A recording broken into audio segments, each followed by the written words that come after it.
بسم اللہ الرحمن الرحیم۔ السلام علیکم ناظرین، مسلمانوں کو سارا سال ماہ رمضان کی آمد کا انتظار ہوتا ہے، کیونکہ اس مقدس مہینے کی عبادتوں سے ایک نیکی کے بدلے 1000 نیکیوں کا ثواب ملتا ہے۔ اس ماہ مبارک میں مسلمان خصوصی عبادات کا اہتمام کرتے ہیں، جن میں نماز تراویح سمیت اعتکاف بھی شامل ہے۔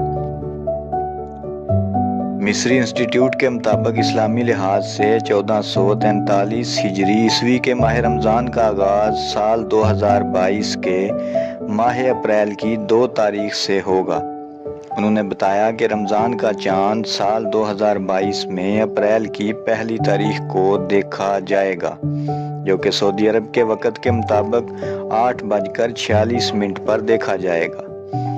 امید ہے آپ کو یہ خبر پسند آئی ہوگی۔ مزید اس طرح کی خبروں کے لیے چینل کو سبسکرائب کرنا مت بھولیے۔